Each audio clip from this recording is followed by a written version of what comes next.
எல்லா ஃபீல்டுலேயும் higher officials இருப்பாங்க இல்லையா?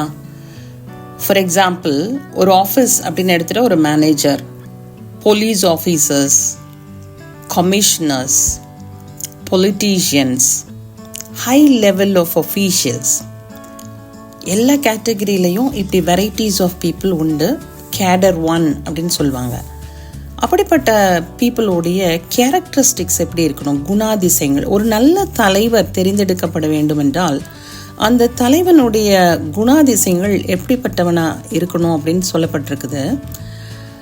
குற்றம் சாட்டப்படாதவனும், தன் இஷ்டப்படி செய்யாதவனும், முற்கோபம் இல்லாதவனும், மதுபான பிரியம் இல்லாதவனும், அடியாதவனும், இழிவான ஆதாயத்தை இச்சியாதவனும், அந்நியரை உபசரிக்கிறவனும், நல்லோர் மேல் பிரியம் உள்ளவனும், தெளிந்த புத்தி உள்ளவனும், நீதிமானும், பரிசுத்தவானும், இச்சை அடக்கம் உள்ளவனும், ஆரோக்கியமான உபதேசத்தினாலே புத்தி சொல்லவும், எதிர் பேசுகிறவர்களை கண்டனம் பண்ணவும் வல்லவனுமாய் இருக்கும்படி தான் போதிக்கப்பட்டதற்கேற்ற உண்மையான வசனத்தை நன்றாய் பற்றி கொள்ளுகிறவனுமாய் இருக்க வேண்டும்.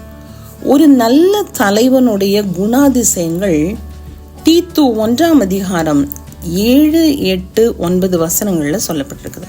அது மாத்திரம் இல்லாம எபேசியர்ல, எஜமான்களே அப்படியே நீங்களும் வேலைக்காரருக்கு செய்ய வேண்டியவைகளை செய்து அவர்களுக்கும் உங்களுக்கும் எஜமானனானவர் பரலோகத்தில் இருக்கிறார் என்றும் அவரிடத்தில் பட்சபாதம் இல்லை என்றும் அறிந்து கடும் சொல்லை விட்டுவிடுங்கள்.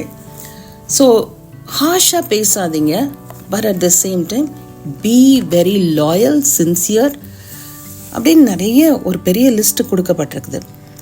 இந்த பைபிளில் இல்லாத விஷயங்களே கிடையாது. ஸோ ஒரு நல்ல லீடரை செலக்ட் பண்ணணும்னா அவங்க இப்படிப்பட்ட லீடர்ஸாக இருக்கணும்.